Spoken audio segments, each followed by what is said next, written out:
trust of quality. Dear students, parents and teachers, ಎರಡನೇ ಟೆಸ್ಟನ್ನು ತಗೋತಾ ಇದ್ದೀರಿ. ಮೊದಲನೇ ಟೆಸ್ಟ್ನಲ್ಲಿ ನೀವು 11 ಅಕ್ಷರಗಳನ್ನು ಬರೆಯೋದನ್ನು ಕಲ್ತ್ಕೊಂಡಿದ್ದೀರಿ. ಅದರಲ್ಲೂ ಬಹಳ ವಿಶೇಷವಾಗಿ ಗುಂಡಕ್ಷರವನ್ನು ಉಪಯೋಗಿಸ್ಕೊಂಡು ಅಥವಾ 0ಯಿಂದ ನಾವು 11 ಅಕ್ಷರಗಳನ್ನು ಕಲ್ತ್ಕೊಂಡಿದ್ದೀವಿ.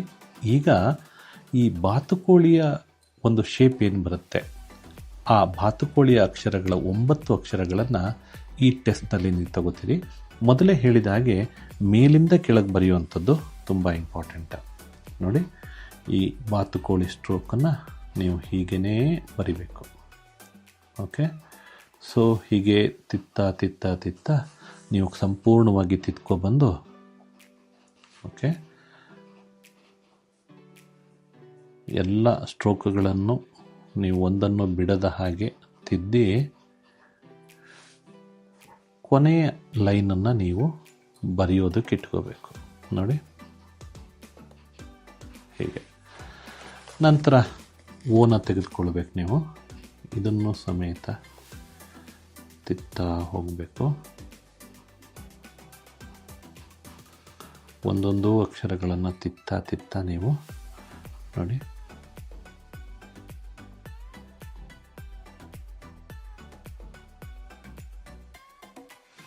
ಯಾವಾಗಲೂ ತಿದ್ದುವಾಗ ಪೆನ್ಸಿಲ್ ತುಂಬ ಶಾರ್ಪ್ ಆಗಿರಬೇಕು. ಈ ದಪ್ಪ ಇದ್ದರೆ ನೀವು ಎಲ್ಲಿ ತಿತ್ತಾ ಇದ್ದೀರಿ ಅನ್ನೋದು ಗೊತ್ತಾಗಲ್ಲ, ಮತ್ತು ನಿಮಗೆ ಒಳ್ಳೆಯ ರಿಸಲ್ಟು ಸಮೇತ ಬರೋದಿಲ್ಲ. 3ನೇ ತರಗತಿಯ ನಂತರದ ಮಕ್ಕಳು ಪೆನ್ಸಿಲ್ನ ಯೂಸ್ ಮಾಡಿದರೂ ತಪ್ಪೇನಿಲ್ಲ. ಓಕೆ, ನಂತರ ಓ ನೋಡಿ,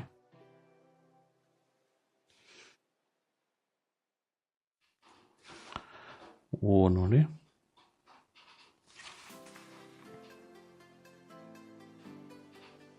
ನೋಡಿ, ಹೀಗೆ ಒಂದೊಂದು ಅಕ್ಷರಗಳನ್ನು ತಿದ್ದಿ ಕೆಳಗಡೆ ಬರಿತಾ ಹೋಗಬೇಕು.